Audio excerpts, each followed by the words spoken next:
চলুন উস্তাদ, দেখেন উস্তাদ কে আসতেছে। মিস মুনা।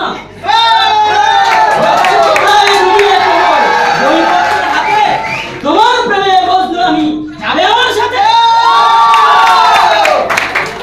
এসব কি হচ্ছে? মুনা আপনার ছোট বোনের মতন, আপনি কেন ওকে ডিস্টার্ব করছেন? সবাই যদি বোন হয়, বউ বউ কই? তাই তো মিস মুনা বল হচ্ছে রই। জানতু ভাই, এসব আমার একদম ভালো লাগে না। তাছাড়া আয়নায় নিজের চেহারাটা একবার দেখেছেন? আহারে, কেন বুঝে না? আমার মনটা একটা আয়না, যেখানে তোমায় ছাড়া কিছু দেখা যায় না। জানতু ভাই, সিন ক্রিয়েট করবেন না। আপনি এরকম করলে আমার পড়ালেখাই বন্ধ হয়ে যাবে। কি এমন পণ্ডিত হইবা? পড়ালেখা কইরা সারা জীবন রাখবো তোমায় রাজরানী কইরা। জানতু ভাই, ভালোবাসায় রাজি হইয়া কবুল তুমি বলো, সবকিছু ছেড়ে তুমি আমার সাথে চলো। জানতু ভাই, এসব কি হচ্ছে? সারা বছর দিব তোমায় ভালোবাসার ধোয়া, বছর শেষে আইব বলে জামদার না খান খোলা। ছেঁড়া কাঁথায় শুয়ে আপনি মঙ্গল গ্রহে গাছ লাগানোর কথা ভাবছেন? আপনার মাথায় সমস্যা ছিল জানতাম, এতটা সমস্যা ছিল জানতাম না তো। পাগল যে হয়েছেন বাসায় কি কেউ জানে?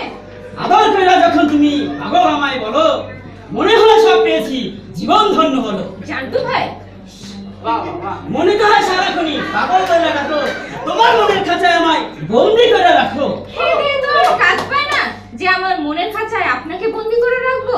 বাবার ভাই চাঁদ ধরার স্বপ্ন দেখছেন? কোন কোটের কোন গাছ দিলে এমন রায়, লম্বা মানুষ হইলে কি চাঁদ ধরা যায়? জানতু ভাই, তাই যদি হয়তো মানুষ রকেট বানায় কেন, চাঁদ ধরতে বুদ্ধি লাগে আর লাগে জ্ঞান। তাই জ্ঞান আপনি কোন ভার্সিটি থেকে অর্জন করেছেন? একটু জ্ঞান বানানটাই বলে দেখান তো। বানান টানানের দিন আর নাই রে, কম্পিউটার টাইপ করলে শুদ্ধ বানান বাইরে। জানতু ভাই, বস্তা প্রচার গুলি নাই কোনো আর বেল, বাংলা এখন ডিজিটাল ছুটছে তুফান বেল।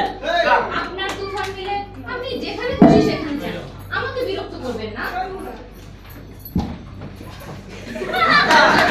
আমাদের তো সতর্কতা মনে করতে শুরু করো। বাহ, কি কবি কোয়া? আগে থেকে মাথায় আমার রক্ত হইতে যায়। উস্তাদের অপমান সহ্য করো কেমনে?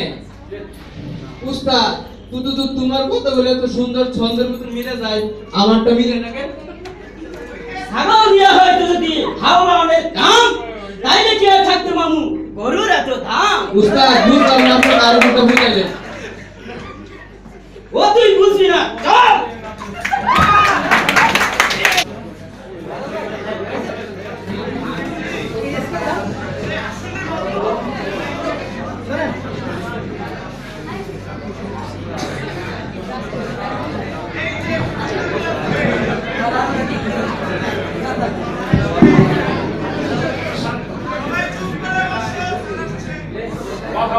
কেমন আছো তোমরা?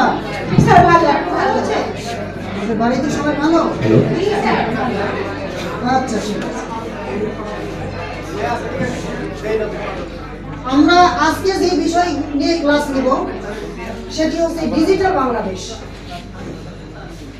ডিজিটাল বাংলাদেশের সংজ্ঞা, ব্যাখ্যা কাকে বলে এবং বৈজ্ঞানিক হিসাবে এটাকে কিভাবে বলা যায়, আমরা এই বিষয়গুলো আজকে তোমাদেরকে শেখাবো, যাতে আমরা এই ব্যাপারগুলো সম্বন্ধে স্পষ্ট ধারণা নিতে পারি।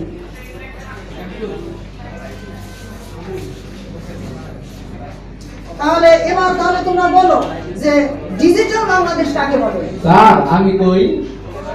তুমি বাবা, স্যার, ঠিক আছে বাবা, তাহলে বলো তুমি ডিজিটাল বাংলাদেশ কাকে বলে? স্যার, ডিজিটাল কার কইতে পারুন না, তো আমি যতগুলো ডিজিটাল সম্পর্কে জানি, ধরেন খাইয়া তাল, চাক্কা তাল, ম্যান তাল, এগুলা কোনো কিছুই তো স্যার ভালো না। এই হিসেবে দেশ যদি হয় ডিজিটাল, তাহলে তো স্যার বাংলাদেশের ভবিষ্যৎ বড় অন্ধকার স্যার। ঠিক আছে বাবা, বরং বসো। তাহলে এবার মুনা বলো ডিজিটাল বাংলাদেশ কাকে বলে? মুনা, তোমাকে জিজ্ঞেস করছি ডিজিটাল বাংলাদেশ কাকে বলে? মুনা,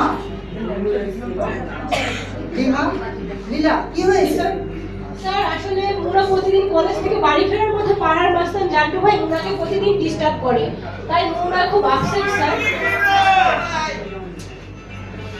মুনা, বাবা কি হয়েছে তোমার, তুমি খুলে বলো তো।